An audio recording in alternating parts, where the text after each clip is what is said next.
Pop Economia.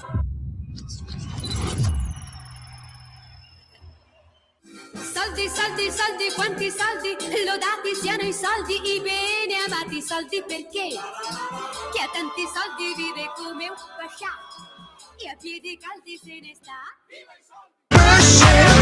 Quando il sole va giù, ci vuole un'altra cosa, forse un'Ave Maria, ci vuole un po' di mercy, mercy, quando il sole va via. Baby don't cry, make it funky, pane e vino io ti porterò.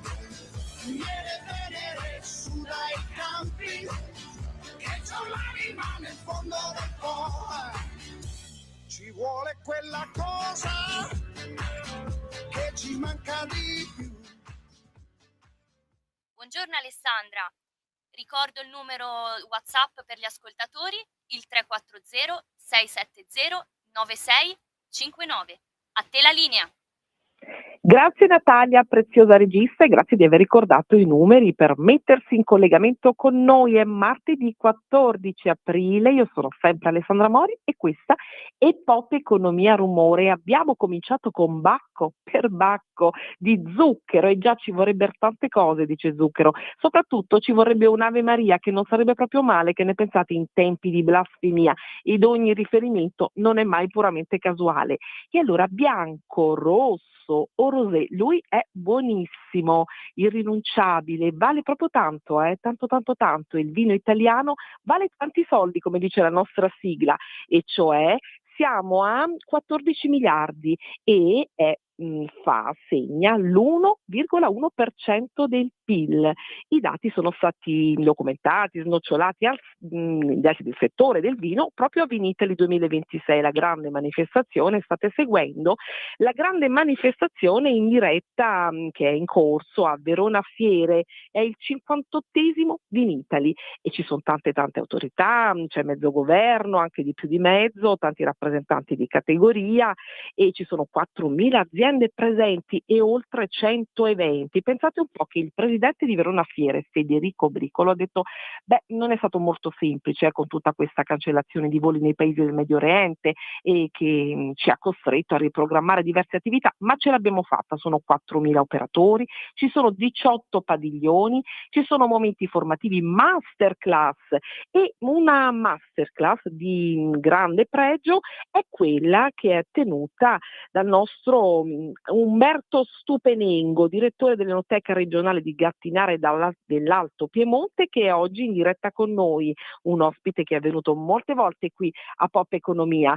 Ben ritrovato, direttore Umberto Stupenengo.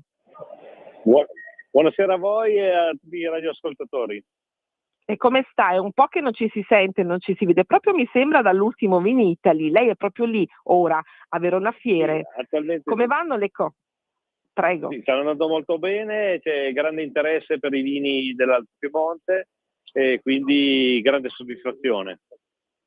Com'è il polso, diciamo così, della situazione? Ci lasci una fotografia, non proprio un'istantanea, proprio una bella fotografia, perché io sono qui a Roma in collegamento, la redazione a Milano, fra Milano e Roma, insomma siamo non siamo vicinissimi, però ci piace sapere. Poi lei è di Gattinara, no? Lo ricordo, quel bellissimo comune della provincia di Vercelli. Gattinara è notissima per il famosissimo, pregiatissimo Gattinara, il Gemme, sono stati qui i più grandi produttori qui a parlare a Pop Economia. E allora come va lì, diciamo così, proprio economicamente? Ci dia la fotografia. Allora, economicamente noi abbiamo un territorio tutto sommato piccolo che esprime comunque 7 DOC e 2 DOCG, che sono il Gemme e il Gattinara che già avete citato, ma poi abbiamo il Lessone, il Bramaterra, il Para, il Bonca, il Sizzano, le colline novaresi e le coste della Sesia. Questi vini stanno ottenendo un grande successo e grande interesse proprio del pubblico. Ero nello stand poc'anzi del Consorzio di tutela del Nebbiolo dell'Alto Piemonte e mi confermavano quanto sto dicendo, quindi grande interesse del pubblico per i nostri vini. Molto Piccole bene. aziende però piccoli produttori che esprimono una qualità di estrema eccellenza. Ecco, ci sono anche molti player americani, vero? In Sì, in tutta questa grande fiera. Quanti se ne sono sì. registrati finora? E quanti sono interessati alle vostre eccellenze? Sono moltissimi, adesso non li so dire proprio con i numeri certi perché non ho i dati alla mano, però devo dire che c'è moltissimo interesse per i nostri vini, i vini italiani in particolare, ma soprattutto del Piemonte. Quindi è un dato molto positivo e questo ci fa grande piacere. Ecco, ci sono questi dati che stavo osservando poco fa, proprio provenienti dall'osservatorio UIV Vinitali, che hanno dato una fotografia molto forte di questo settore strutturalmente solido, dice, però in un anno difficile, tra dazi, strati, c'è stato un export anche un pochino in calo, del 3,7%, e sappiamo che il vino fa una parte preponderante del nostro export. Ecco, cosa voglio chiederle? Questo, l'enoturismo è sì una garanzia per i grandi player, perché quando si dice vino si dice grandi produttori, no? E noi ne abbiamo tanti, ma questo Vinitaly, so che ci sono molti panel al riguardo, e può essere davvero la svolta, può rappresentare un tassello importante per quei produttori invece medio-piccoli, ce ne sono tanti, e anche di grande eccellenza. Cosa ne pensa? Parlare di svolta è difficile, però sicuramente può essere un tassello assolutamente importante perché nel nostro territorio, io parlo per il nostro territorio, devo dire una cosa, aprire una parentesi, dopo la pandemia, che adesso abbiamo un periodo di guerre, ma dopo la pandemia il turismo del vino è profondamente cambiato. Il turista cerca delle esperienze e noi nel nostro territorio diciamo dare delle esperienze straordinarie perché un turista che vuole vivere delle esperienze e fermarsi penso 5 giorni per esempio può vivere esperienze 5, 7, 10 giorni completamente diverse per il territorio e per cosa sa offrire. Oltre all'enogastronomia e quindi ai grandi vini del nostro territorio abbiamo un territorio che esprime eccellenze uniche e straordinarie. Abbiamo l'unica savana europea che dà origine all'unica DOP italiana del riso, che è la Baraggia. Abbiamo i percorsi della fede che sono tra i più importanti d'Europa, abbiamo il comprensorio sciistico più importante d'Europa che è Monte Rosa Ski, abbiamo il distretto dei laghi con il lago Maggiore, il lago d'Orta, il lago di Mergozzo, il lago di Verone che sono anche questi importantissimi e i più importanti d'Europa, quindi può vivere in una settimana esperienze profondamente diverse con paesaggi profondamente diverse e vivere veramente il turismo esperienziale che il turista oggi un certo tipo di turismo sta cercando. Sì. Ecco, senta Umberto, e poi l'enogastronomia che è fondamentale. L'enogastronomia, sì. E le medio-piccole imprese, no? Perché parliamo di quelle, puntiamo su quelle oggi, hanno questa necessità di trovare, come lei giustamente diceva poco fa, nei territori, per esempio nel vostro, in questo caso, delle reti locali che possano sostenerli, no? E possono sostenere anche quei progetti che si possono integrare nelle realtà specifiche, quindi i processi di ospitalità, la filiera, la formazione. Ecco, voi a Gattinara siete un modello, vi seguo da tanto, Gattinara è veramente un comune attivissimo su questo fronte, poi lei è direttore di questa bellissima enoteca regionale, il vostro modello qual è e quale potrebbe essere per le imprese medio-piccole? La maggior parte dei nostri associati sono imprese medio-piccole. I prodotti che propongono sono di altissima qualità e eccellenza, perché il vino non si fa solo in bottiglia, ma si fa soprattutto nella vigna, quindi quando la materia prima è di altissima eccellenza abbiamo dei vini di grande qualità. E poi c'è tutto il comparto che segue. Al di là del vino, noi abbiamo la recettività da noi non è così di massa, però abbiamo delle piccole attività che accompagnano il lavoro dei nostri produttori e possono consentire a chi viene nel nostro territorio di vivere delle esperienze uniche. i nostri produttori, anche se sono piccoli produttori, possono farsi conoscere a livello planetario, perché abbiamo esportazioni, come lei prima diceva giustamente, negli Stati Uniti e soprattutto nel nord Europa. Ecco, lei prima, poco fa, era in una masterclass, no? Di che cosa avete parlato in questa masterclass? Ci racconti un po'? Nella nostra masterclass abbiamo presentato, visto che presentavo solo i vini della provincia di Biella e di Vercelli, che erano legati al distretto del vino e del cibo del Biellese e della Baraggia del Vercellese, abbiamo presentato 3 vini, 3 declinazioni del Nebbiolo, perché il vitigno principe del nostro territorio dell'Alto Piemonte è il Nebbiolo, ma abbiamo una particolarità unica, che è un po' una particolarità del Piemonte, che è la regione al mondo con una diversificazione di suoli unica, e quindi noi abbiamo presentato 3 vini che rappresentano 3 declinazioni del Nebbiolo dovute all'ambiente fitoclimatico, quindi dal clima del territorio soprattutto. Abbiamo presentato un Lessona con un terreno con sedimenti marini delle ere geologiche preistoriche. Siamo passati a un Bramanterra, l'altra DOC coltivata tra Biellese e Vercellese, fino ad arrivare a un Gattinara, che è un vino di grande eccellenza ed è un vulcanico. Il grande vulcano il supervulcano della Valsesia, che 190 milioni di anni fa è imploso, e ancora oggi dà un grande risultato ai nostri vini. E poi c'è l'ambiente climatico, il Monte Rosa, che con le correnti protegge i nostri vigneti e conferisce ai nostri vini una particolarità unica rispetto a altri nebbioli, non solo del Piemonte, ma anche penso quelli della Valtellina o della Valle d'Aosta. Ecco, un'ultima battuta. Lei ha brindato a questo successo tutto vostro, di questo bellissimo territorio Gattinara e Vercellese, con i grandi produttori e i piccoli produttori. Cosa vi siete detti? Diciamo un auspicio, una promessa, ma anche un progetto futuro. Un minuto abbiamo. Progetti ne abbiamo tanti. È quello di far conoscere sempre di più il nostro territorio.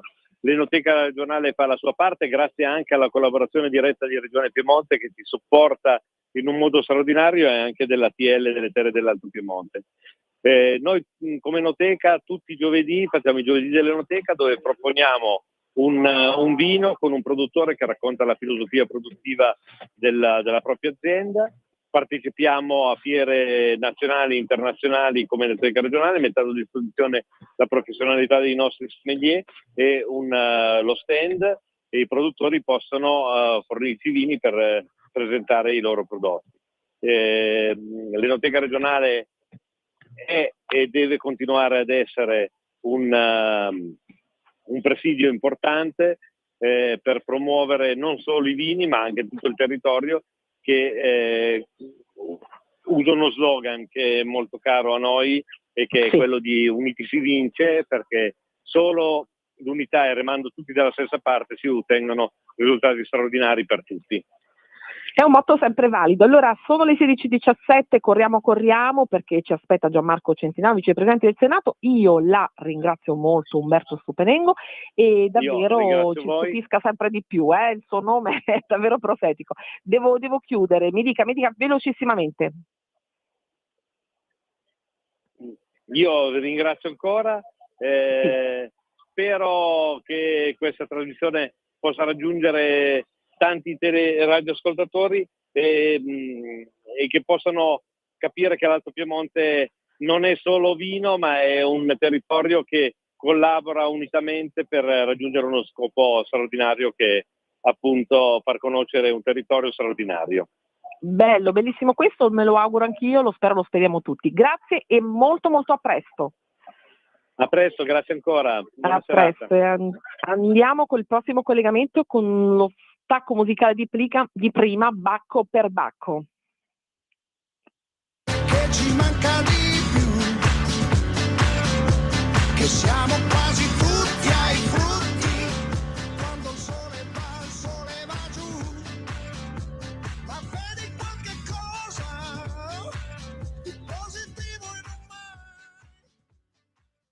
nuovo a te la linea, Alessandra.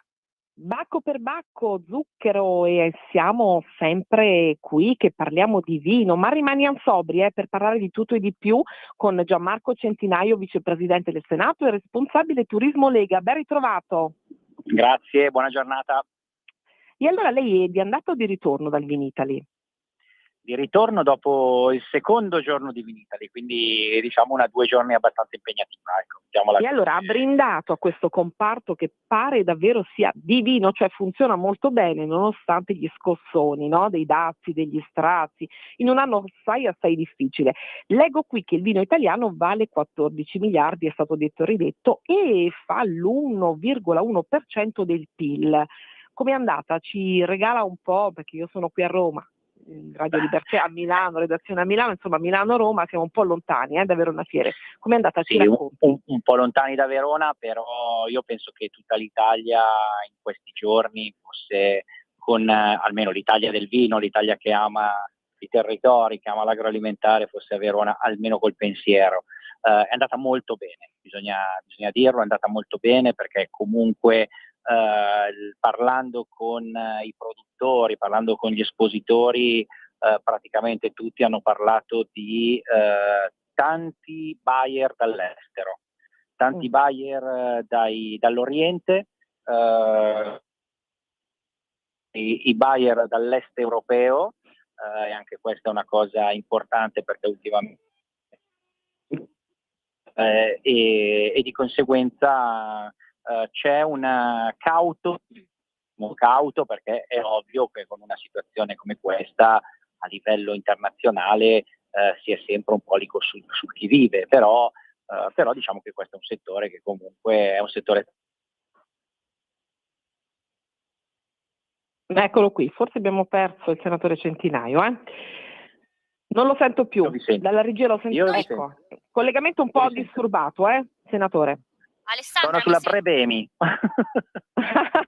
Allora, corriamo anche noi con lei. Allora, io volevo dirle questo, ha sentito sicuramente, lo avrà visto Prandini, no? Presidente di Coldiretti, dice pesano le campagne salutiste, perché se voi ci aiutate un po' anche dall'Europa, liberate il vino italiano dalle catene di burocrazia, dazi, salutismo, noi, pensate un po', potremmo contare su 1,65 miliardi di euro. È così? Sì, no, lo dice Prandini, lo dice Giansanti, lo dice il presidente di CIA, lo dice Federvini e lo dicono praticamente tutti coloro che si occupano di vino in questo momento e lo stanno chiedendo alla politica. 2 anni fa noi abbiamo la politica. Mi sentite? Sì, benissimo, la sento, prego, la okay. Sento bene. 2 anni fa in Europa, se vi ricordate, c'era stata la questione delle etichette, l'health warning, le etichette sul vino e sugli alcolici che arrivava dall'Irlanda. 2 anni fa l'Europa decise, grazie a un grande voto trasversale all'interno del Parlamento europeo, decise di bloccare queste proposte scellerate. Proprio perché si deve parlare di lotta all'abuso di vino, non la lotta al consumo di vino, e lo dicono tutti.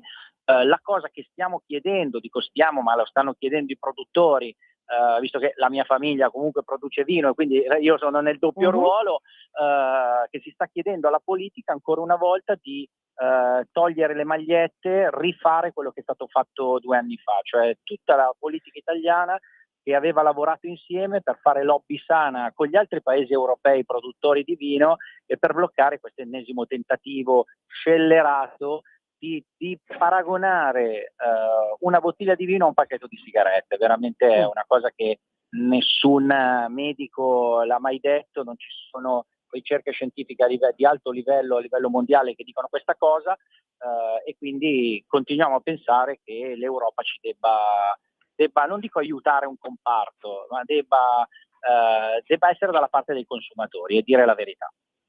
E allora, noi consumatori siamo tutti lì che abbiamo visto queste cose bellissime al Vinitaly. Che ci ha offerto, lei lo saprà meglio di me, una grande gioia economica, sì, di gusto, ma ci ha regalato tante notizie a livello politico. Stamane Giorgia Meloni è stata lì e dice 2 cose, senatore Centinaio: sospeso il rinnovo automatico dell'accordo con Israele, insomma una bella notizia, cioè una bella bomba in questo senso, no? Con Israele sulla difesa. E poi è stata interrogata sul patto di stabilità. ecco, mi ricollego al patto di stabilità perché parlavamo di vincoli, norme e burocrazia europea. Anche De Scalzi nei giorni scorsi, come lei ben sa, dalla scuola della Lega a Roma, scuola politica, ha detto ma insomma vogliamo svegliarci con questo gas europeo. Martedì scorso è stato qui Davide Tabarelli in collegamento con me a Pop Economia e dice sì, effettivamente come ultima chance sarebbe poi il male minore riappropriarci del gas e quindi farci servire dal gas russo. Cosa ne pensa? Patto di stabilità, problema gas?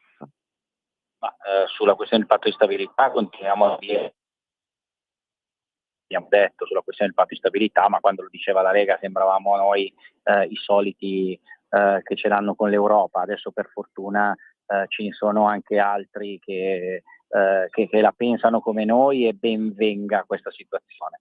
Sulla questione del gas, qua noi come Lega siamo stati i primi a dire ma guardate che proviamo a capire il gas della Russia, anche perché a me è piaciuto in aula alla Camera, dove Riccardo Molinari fondamentalmente ha ricordato una cosa importante, cioè il fatto che noi abbiamo la Russia come fornitore per quanto riguarda tutti i prodotti sì, green. l'abbiamo ascoltato. Sì. Ecco, mettiamo tutto il prodotto e poi green. Però sul gas ci areniamo sul così, gas insomma. invece diciamo no, il gas russo no. Ecco, allora se invece green non vedo il perché non lo dobbiamo avere sul gas. È un'ipocrisia tutta europea, la classica ipocrisia alla von der Leyen, che dobbiamo un po' superare. Che nega la sospensione, leggo qui, perché frena moltissimo la sospensione, la frena questa cosa del patto di stabilità. Ma per recedere dal patto di stabilità, ha parlato anche Giorgetti giorni fa, cosa ci vorrebbe? Qual è la condizio fondamentale? Una grave recessione, senatore Centinaio? Come funziona?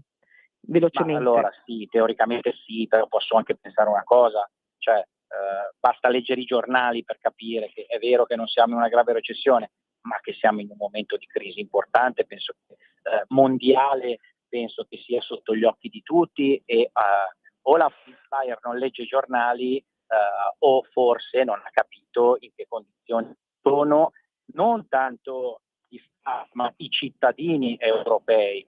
Io giorni scorsi parlavo con amici in Francia e mi dicevano guarda Gianmarco che stiamo vivendo la stessa cosa che state vivendo voi in Italia, di conseguenza è un problema che abbiamo a livello europeo, i cittadini tedeschi vivono una recessione importante, l'Europa la sta vivendo in un momento di crisi come questo, non vedo quale sia il motivo per dire di no.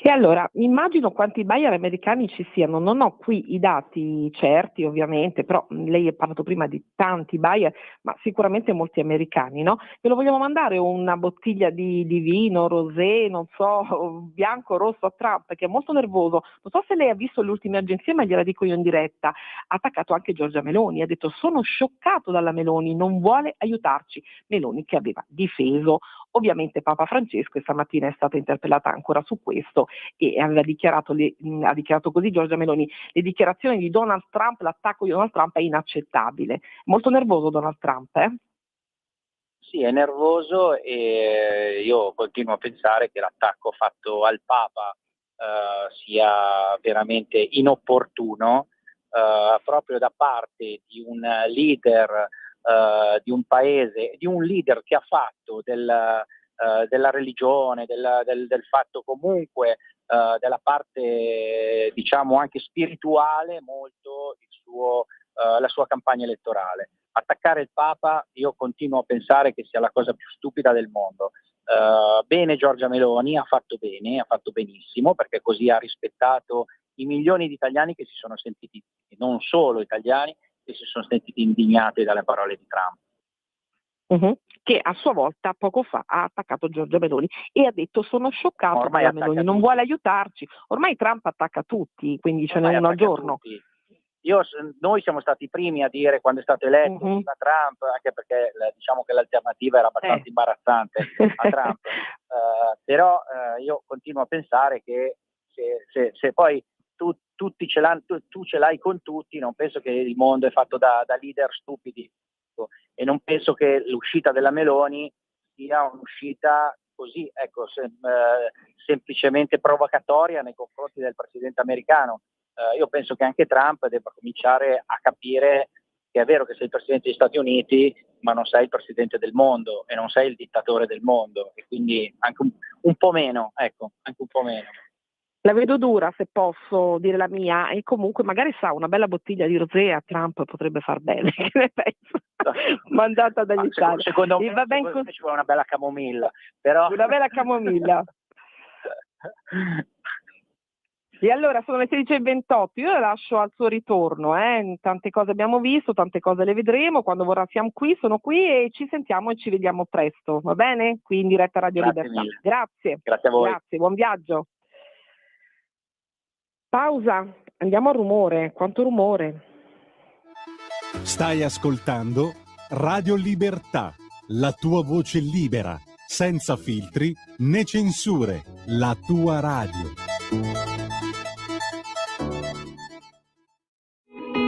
In quanti ti promettono trasparenza, ma alla fine ti ritrovi sempre con la bocca chiusa e non puoi dire quello che pensi? Radio Libertà non ha filtri né censure. Ascolta la gente e parla come la gente.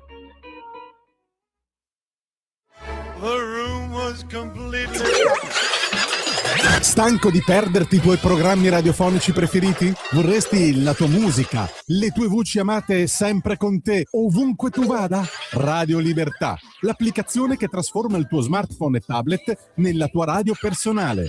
Scaricala ora, è gratis per i dispositivi Android e iOS. Avrai tutta la programmazione quotidiana di Radio Libertà a portata di mano. Scopri di più su radiolibertà.net. Semplicemente la tua radio. In quanti ti promettono trasparenza, ma alla fine ti ritrovi sempre con la bocca chiusa e non puoi dire quello che pensi. Radio Libertà non ha filtri né censure. Ascolta la gente e parla come la gente. Va ora in onda Rumore.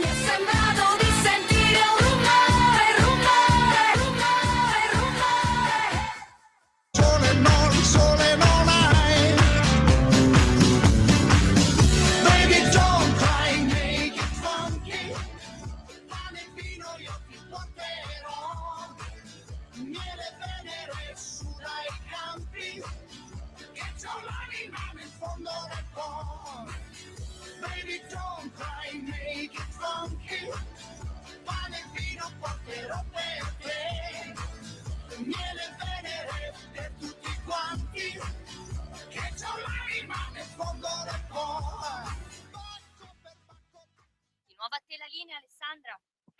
E rieccoci a rumore, quanto rumore cari amiche e amici, quanto rumore, troppo rumore forse, e siamo ancora qui in collegamento, è il momento del Vinitaly, è il momento del principe dell'export del vino, tutti brindano al vino e noi vediamo un po' se riusciamo a brindare, se riusciremo prima o poi a fare un brindisi insieme. Professor Petriconi, io so che lei è collegato, analista politico, docente LUMSA, buon pomeriggio, sociologo, lo ripeto, fenomeni giuridici e politici, ma le piace il vino a lei?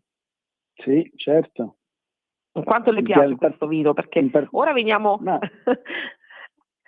Mi piace gustarlo, in particolare il bianco, non so se si può dire in diretta, certo. Però insomma il mio preferito è il Gewürztraminer.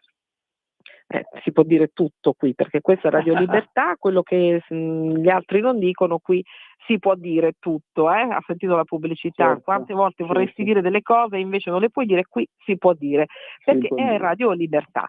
E allora stavamo dicendo con Gianmarco Centinaio, vicepresidente del Senato, quanto pesa, a proposito del vino, visto che tutti inneggiano al vino perché è un settore che ha tenuto duro nonostante i dazi, nonostante gli strazi, in un anno così difficile, e diceva Ettore Prandini, presidente di Coldiretti, liberate il vino italiano dalle catene di burocrazia, perché noi già andiamo bene, ma per andare veramente a tutta dovete liberarci dai dazi, dalla burocrazia, dalle etichette allarmistiche, dal falso salutistico, terrorismo, e così già noi contiamo tanto, ma potremmo contare 1,65 miliardi di euro. Questo per riagganciarmi e dire che cosa? Che il fardello della burocrazia europea pesa, è come se pesa, e con lei tante volte lo abbiamo visto. Si parla in questi giorni, per questo shock energetico che, inutile negarlo, c'è, non è terrorismo mediatico, ma c'è, esiste, è reale, perché basti vedere i prezzi della benzina e del diesel di oggi. Questo patto di stabilità di cui tanto si parla, e adesso si invoca più voci, no? Prima erano soltanto voci isolate, per esempio la Lega l'ho chiesto per primo di toglierlo, però adesso un po' da più voci della politica si dice togliamolo, perché non ci se la fa, professor Petricone, anche se la von der Leyen oppone resistenza, fa la sua parte e oppone resistenza. Questo patto di stabilità, che tecnicamente per toglierlo bisognerebbe avere la recessione, non siamo ancora proprio in recessione, ma poco ci manca, perché non si toglie? Lei sarebbe favorevole? Lei come la vede? Ma io credo che in questo momento la discussione sia comunque al centro del dibattito politico, anche da parte della Commissione europea e da parte anche della stessa Presidente von der Leyen. C'è una aspettativa, che è questa boccata d'ossigeno che arriva dall'elezione in Ungheria del Presidente Magyar, che obiettivamente ha portato una maggiore tranquillità, ha determinato in qualche modo uno spostamento, diciamo, dell'asse politico dell'Unione Europea sempre più verso una condivisione di valori, seppure con le differenze che il presidente ungherese neoeletto ha già rimarcato, però per esempio ha messo in una condizione di isolamento altri leader dei Paesi membri dell'Unione Europea, come lo stesso presidente Fico in Slovacchia, che prima invece aveva un appoggio, un tandem con Orban. Quindi credo che si tratti di una soluzione che, come sempre viene fatto in Unione Europea, nell'interesse degli stessi cittadini europei possa essere presa. Quindi potrebbe essere una soluzione papabile, realista, insomma. Io credo di sì.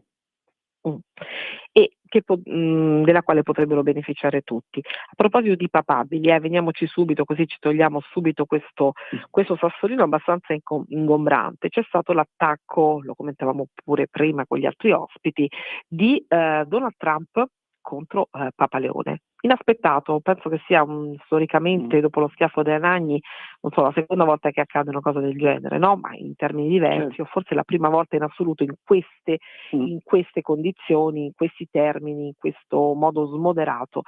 Insomma, non è piaciuto a nessuno. Il Papa ha risposto con molto fair play, con molta fermezza anche oggi, ha mandato un fendente di moderazione anche diplomatico a Trump, mi è parso di vedere, e ovviamente tutti hanno difeso Papa Leone. Giorgia Meloni è stata interpellata stamattina al Vini Italy, da dove sono uscite molte notizie, non soltanto economiche di vino, e adesso le commentiamo insieme a lei, e ha detto no, è inaccettabile. Trump poco fa ha detto: io sono scioccato da Giorgia Meloni, quindi ha attaccato non solo Papa Leone, ma adesso ha attaccato anche la nostra premier, che era venerata, no, da Donald Trump, insomma le aveva fatto tanti complimenti, c'era un rapporto tra loro solidissimo, e dice: sono scioccato da Giorgia Meloni, non vuole aiutarci, pensavo avesse coraggio. E adesso che succede? Trump contro tutti. Ma allora noi siamo abituati, come spesso ricordiamo, a leggere Trump con i nostri metri e parametri di lettura. Trump è quello che nelle presidenziali del 2016 definiva l'attuale segretario di Stato, Lidl con la doppia D, Marco Rubio lo gigioneggiava in questo modo. È quello che durante le primarie nel 2024 la rivale repubblicana Nikki Haley veniva da lui definita più volte bird brain, no? Quello che noi definiremmo cervello di gallina. Trump ha reagito a quello, come dire, che lui considera a torto o ragione un attacco da chi che sia venuto a suo modo, cioè non tenendolo per buttare la palla nell'altro campo. A torto o a ragione sappiamo che, come abbiamo detto poco fa, la sua non è diplomazia, ma è, diciamo, una necessità, volontà, strategia, perché io la considero tale, non la considero una tattica, di dividere il campo ripeto, ragione o torto, o con me o contro di me.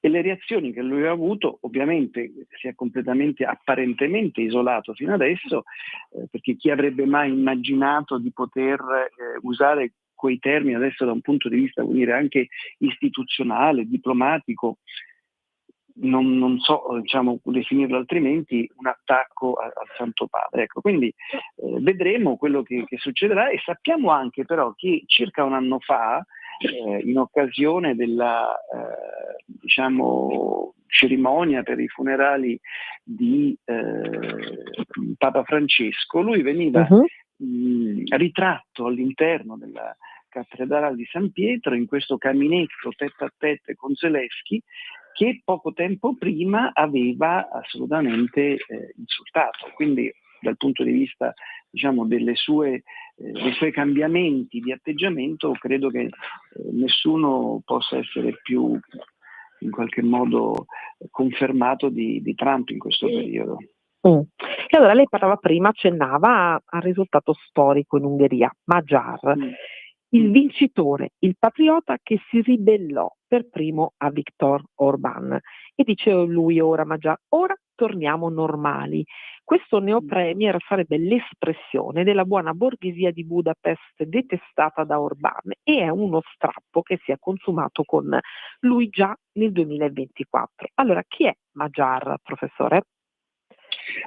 Magyar è una figura politica sicuramente diversa da quella di Orbán. Ha un'esperienza politica, un'esperienza professionale, una capacità dialettica, ha soprattutto un'età diversa da Orbán, è vissuto, diciamo, anche in un periodo storico diverso. Orbán viene da una storia, diciamo, potremmo dire anche più lontana, quindi ha avuto un percorso anticomunista, e quanto ha sorpreso, diciamo, la sua linea politica, definiamola così, nei confronti del presidente del paese aggressore dell'Ucraina, che ricordiamo sempre pluriricercato per i crimini di guerra, di deportazione di minori e sequestro, è semplicemente sorprendente. Ora, Magyar ha interpretato in maniera, credo, emblematica la necessità di un cambiamento, coinvolgendo tutte le aree, le dimensioni, i gruppi sociali ungheresi, non solo quelli che ci aspettavamo, i giovani, ma è andato a pescare i voti anche dove c'era la tendenza, diciamo, a votare Orbán, cioè nelle province, nelle campagne. Quindi obiettivamente ha avuto il grande merito di mantenere alcuni principi conservatori, non è un uomo di sinistra, però ha mantenuto soprattutto la novità e ha incarnato la necessità di un cambiamento che obiettivamente era molto forte in Ungheria. Era molto forte, sentito, insomma, anche molto sopito, che lei dice è esploso con questa novità, con questo volto giovane, perché ora da sinistra quasi l'80% degli aventi diritto lo hanno votato, cioè, è un risultato assolutamente storico. 6 milioni su 8 milioni di un risultato storico, dove i giovani hanno fatto la differenza. Ovviamente dal lato opposto, tutti dicono è stato sconfitto il nazionalismo, sconfitti i nazionalismi, e anche un po' la nostra sinistra, no, si affanna a dirlo, ma Magyar, lei lo ha accennato prima, è comunque del cerchio magico, no? Del cerchio magico, certo, che poi magico non è stato più, di Orbán. Subito ha detto qualcosa di forte sulla sicurezza, no? E poi ha elogiato Giorgia Meloni, cioè subito ha fatto capire da che parte vuole stare. Sarà un innovatore progressista, secondo lei, oppure si manterrà sul terreno di Orbán col volto giovane? Ma lui l'ha già detto che rimarrà, diciamo, sulla linea della difesa degli interessi nazionali ungheresi prima di tutto. Ha già preso, diciamo, gli accordi con Donald Tusk, il primo ministro polacco, per poter perseguire e rinvigorire, rinverdire quell'accordo di Visegrad che era stato messo, diciamo, sotto il tappeto da Orban, perché obiettivamente il suo atteggiamento contro gli stessi suoi iniziali alleati, Polonia, Repubblica Ceca, era stato, diciamo, ad un punto di non ritorno. Ma ha già detto, insomma, il neoeletto presidente dell'Ungheria che rispetterà, diciamo, gli accordi dell'Unione Europea, ma si adopererà perché siano difesi gli interessi dell'Ungheria. Anche ha detto in particolare che, a parte la necessità che l'Ucraina, quindi un cambiamento a 360 gradi, riesca ad affermare la sua sovranità, indipendenza contro questa aggressione criminale da parte della Russia, ha detto però che in questo momento non vede le condizioni di un suo ingresso nell'Unione Europea. Perché?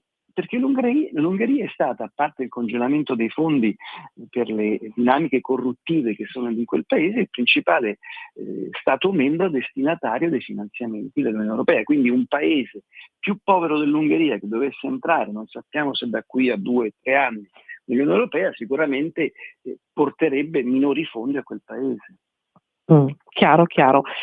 Dopo 21 ore di colloqui, Vance si alza e rompe e Galibaffi, capo dei negoziatori iraniano, dice non ci fidiamo, sto parlando ovviamente, sto andando nell'altro campo che è quello Iran-USA, e questo fa innervosire molto Donald Trump, ma anche Vance. Si ricorda martedì scorso con lei parlavamo di un doppio ruolo, no? Quello di Vance che giocava in un modo e di Trump che faceva il furioso come della serie la sua parte, no? Quella di sempre.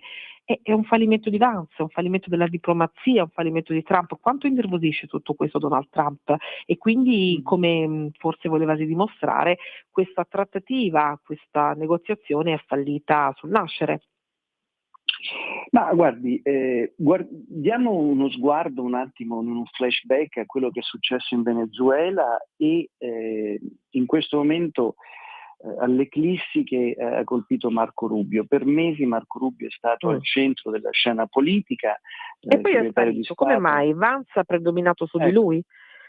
In qualche modo forse ha oscurato il vicepresidente, che sappiamo negli Stati Uniti è eletto insieme al presidente, quindi è inamovibile. Probabilmente questo ha fatto reclamare al vicepresidente un ruolo di maggiore visibilità e diciamo anche un ruolo di influenza politica in una prospettiva potenziale di successione a Trump da qui a diciamo 4 anni, ormai quasi 3. Però in questo momento il Vance ha dimostrato di non avere probabilmente lo stesso appeal che ha avuto Marco Rubio, anche la sua reazione all'insuccesso agli accordi di Islamabad, in cui ha dichiarato, diciamo, una sorta di pausa, per usare un eufemismo, non ha favorito Trump. Ecco, diciamo, la differenza tra Marco Rubio e Vance è questa, cioè Marco Rubio ogni volta che si siede a fianco di Trump, che sia il presidente americano in difficoltà o sia in vantaggio, riesce sempre a valorizzare il suo presidente. Con atteggiamenti anche, c'è stato un episodio che è uscito sui social in cui il presidente Trump sembrava assopito e distratto e Marco Rubio con un'eleganza, potremmo dire anche molto ispanica, quindi con una delicatezza, una sensibilità particolare, lo ha reintrodotto nel discorso, gli ha fatto riprendere la parola e ha fatto in modo che il testimone fosse di Trump. Ecco, in questo momento forse questa stessa autorevolezza a Vance è mancata.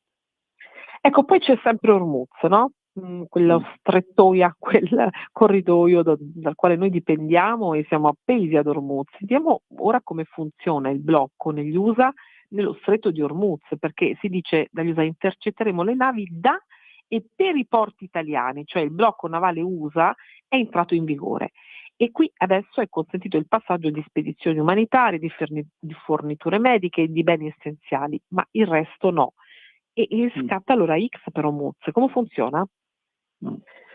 Ma qui è interessante ricordare, diciamo, una ricostruzione che abbiamo fatto qualche settimana fa con una amica, collega, comandante senza limiti come me. Vedevamo quant'era la larghezza dello stretto di Hormuz, e sono circa 22-24 miglia. Questo vuol dire che tra nel confine di terra iraniano, le famose 12 miglia di confine di acque territoriali, ci sono altrettante miglia di confine dell'Oman. Dove hanno messo le mine in Pasdaran? Le hanno messe proprio nella parte prospiciente il mare territoriale dell'Oman, quindi in modo tale che se le navi non avessero voluto, le petroliere, passare di fronte all'Iran e costeggiare invece, seppure con cautela, perché la linea cosiddetta di shipboarding è molto bassa, sono circa 25-30 metri, quando le navi petroliere pescano 22-23 metri di scafo. Ecco, in quel caso, se non ci fossero state le mine, sarebbe stata un'alternativa. Che cosa sta facendo la forza americana? Sta cercando di togliere quelle mine proprio di fronte alle acque territoriali dell'Oman per consentire il passaggio di petroliere. E che cosa sta facendo come reazione l'Iran? Sta cercando di impedirlo. Ci riuscirà. E in questo momento l'immagine che noi abbiamo, perché sappiamo che ci sono tutte cautele nella diffusione di queste immagini, non sembrano, avere un risultato. Sembrerebbe che anche la Marina britannica sta in qualche modo favorendo questo sminamento attraverso le dragamine, però insomma il momento è sicuramente delicato e potremmo anche aggiungere di difficoltà per quanto riguarda la posizione americana. Un dito. Insomma, ci dai dei vigliacchi in sostanza, ecco. La traduco io. Chi? È andata via la Dico, linea. questo sminamento che Donald Trump rivendica tutta dicendo io vi smino Hormuz e voi non alzate un dito, voi europei, non è così? Ma sì, questo è l'attacco per cui lui è sempre un solo uomo al comando, no? Commander in chief. È un approccio, che lui ormai è incarnato da sempre.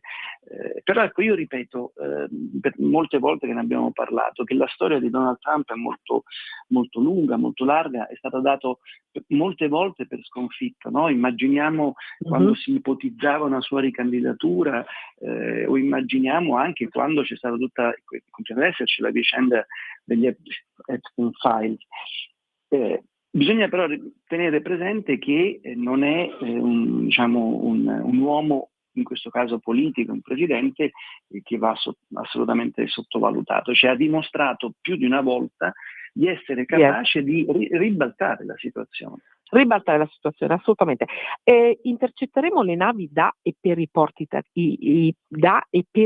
iraniani, però poi una petroliera cinese ha attraversato lo stretto, quello di cui si parla in queste ore, no? E dice la Cina dice, virgolettato, il responsabile del blocco navale USA. Quindi qui non si capisce bene chi ci può passare da e per, cioè il caos regna sovrano e poi c'è sempre il fuoco negli occhi della Cina, no? Perché sappiamo benissimo che Trump fa tutto questo per andare contro la Cina. Beh sì, sicuramente, perché non so se parlavamo anche, credo di sì, in questa trasmissione, quando si poneva la prospettiva di una mediazione ancora nella fase antecedente ed erano in gioco questi due paesi, Turchia e Pakistan. Io avevo indicato, secondo me, il Pakistan come paese favorito, perché è una repubblica islamica, legami particolari anche con gli Stati Uniti per la vicenda della conclusa pace con l'India. Il Pakistan è stato favorito anche per questi ottimi rapporti con l'Iran, pur avendo una maggioranza sunnita, e si è avvantaggiato anche dell'appoggio della Cina, perché anche in questo caso la Cina si pone in una situazione di antagonismo con l'India. Sicuramente la Cina rappresenta in questo momento il punto di confronto principale che gli Stati Uniti hanno a livello globale, ma anche per il fatto che sta dimostrando una maggiore stabilità. Ricordavamo insieme poco prima della trasmissione che Sanchez ha avuto questa occasione di visita proprio a Pechino con Xi Jinping e ha ribadito la necessità di un colloquio. La Cina fa una diplomazia politica, commerciale assolutamente dinamica e cerca di mantenere rapporti, anche in maniera ambigua in alcuni casi, no? Pensiamo a tutto l'appoggio che ha dato alla Russia, ma ha una forza politica incredibile. Pensi che ci sono state giorni fa delle proteste di centinaia di lavoratori cinesi in un'area periferica della Russia, che sono scesi in piazza a protestare per il mancato pagamento, questo è sui social, è visibile, non è intelligenza artificiale, per il mancato pagamento di stipendi, e la polizia, invece di, come dire, reprimerli come fa con i lavoratori russi, li ha scortati. Cioè ha marciato a fianco a loro in modo che non fossero disturbati.